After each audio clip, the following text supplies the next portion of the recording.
how to fast clear dungeons and get XP quickly, and other tips in the game. Spirit Archer class is the one that you should be using, as it is the fastest class to solo clear hardcore dungeons. The skills alone are enough to insta-kill mobs. Pair it with its E ability and you can just go around in circles so that your R and F abilities can kill them. I will only explain Tier 2 to Tier 4 classes because I don't use Tier 5 classes, and Tier 1 is just Tier 1. Who uses it anyway? His main damage is his basic attack. His E ability increases his attack speed and doubles his crit chance. To maintain it, he has to constantly kill mobs or keep spamming E. It's really useless when you're up against the boss. It's even more useless if the boss doesn't spawn mobs. Therefore, you can't really maintain his passive. Elementalist is an underrated class. Its abilities are all AoE and gives out debuff on its 2 skills. Its basic attack slows enemies, so you can poke them while maintaining distance. The E ability momentarily slows down enemies. The R ability shoots out a ball of flames that gives dot damage.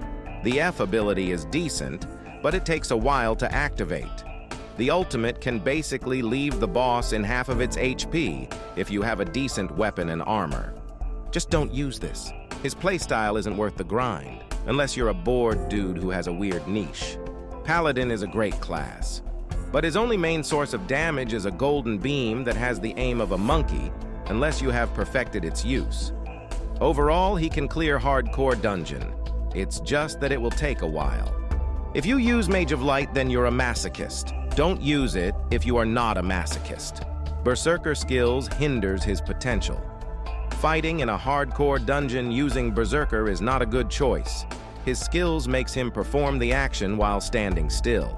That gap of time makes him the perfect target for fast-moving mobs to deal damage that accumulates over time, leading to defeat. But his damage output is nothing to scoff at. Use it at your own risk.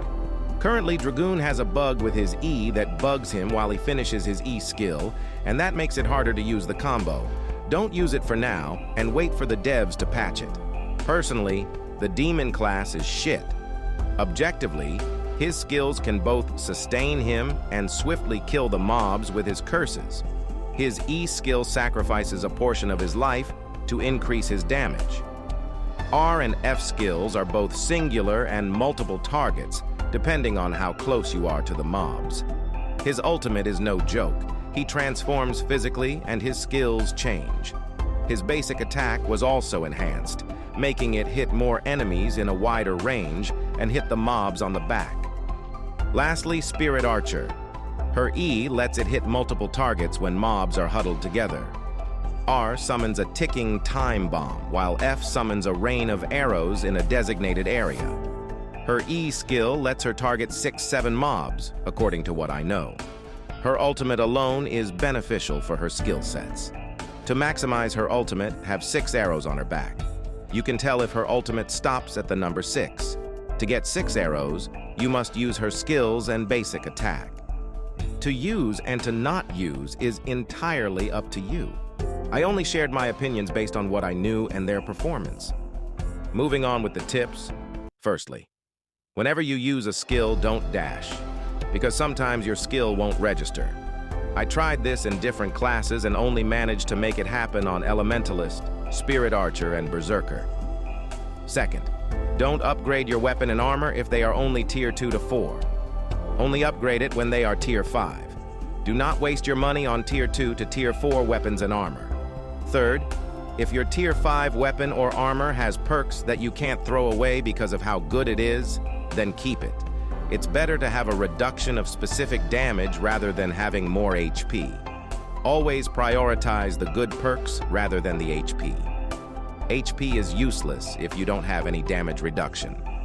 For Tier 5 perks, only one of them can appear on Tier 5 items, and the other 2 are normal perks.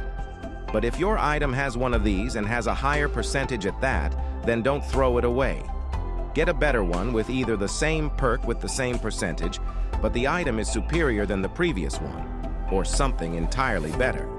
Glass, Ferocious, Opening Strike, Boss of the Boss, Vampiric, Mob Boss, Opening Strike, attack up, bonus ult charge, crit stack, elemental resistance, rough skin, shifted aggro, and untouchable.